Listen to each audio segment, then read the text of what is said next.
Dahulu kala, seluruh dunia hanya memiliki satu bahasa dan satu logat. Kejadian 11 ayat 1.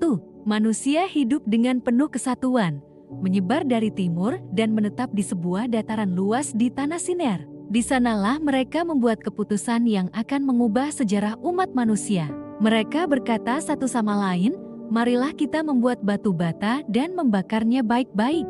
Maka mereka memakai batu bata sebagai batu, danter dan aspal sebagai perekat. Kejadian 11 ayat 3. Namun rencana mereka tak berhenti pada pembangunan biasa. Mereka berkata, "Marilah kita dirikan bagi kita sebuah kota dan sebuah menara dengan puncaknya sampai ke langit. Dan marilah kita cari nama, supaya kita jangan terserak ke seluruh bumi." Kejadian 11 ayat 4. Disinilah kesombongan manusia pertama-tama tampil begitu mencolok. Tujuan mereka bukan lagi sekadar tinggal, tetapi menandingi Tuhan membangun menara hingga ke langit dan mengangkat nama mereka sendiri. Tuhan melihat hal itu, maka turunlah Tuhan untuk melihat kota dan menara yang didirikan oleh anak-anak manusia itu. Kejadian 11 ayat 5.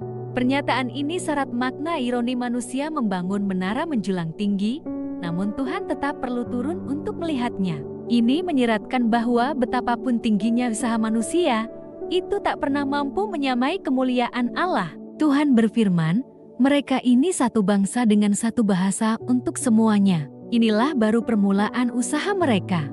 Sekarang apapun juga yang mereka rencanakan, tidak ada yang tidak dapat mereka lakukan. Kejadian 11 ayat 6.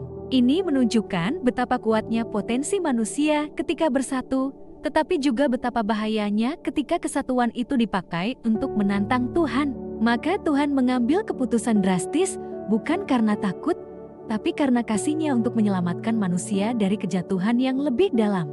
Baiklah kita turun dan mengacau balaukan di sana bahasa mereka, sehingga mereka tidak mengerti lagi bahasa masing-masing. Kejadian 11 ayat 7.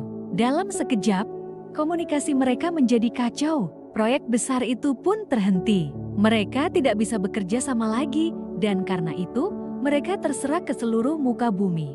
Kota itu pun dinamai Babel, yang berarti kekacauan, karena di sanalah Tuhan mengacau balaukan bahasa seluruh bumi. Kejadian 11 ayat 9. Kisah Menara Babel mengajarkan bahwa kesatuan tanpa ketaatan kepada Tuhan adalah jalan menuju kehancuran. Manusia diciptakan bukan untuk membangun nama sendiri, melainkan untuk memuliakan nama Tuhan.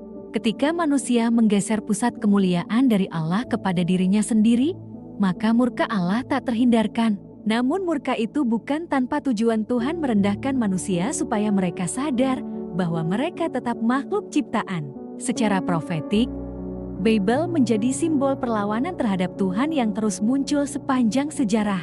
Dari zaman Babilonia hingga nubuat akhir zaman dalam Wahyu, Babel menjadi lambang pemberontakan manusia terhadap Allah. Namun, di tengah semuanya, Tuhan tetap menyediakan anugerah dan pemulihan.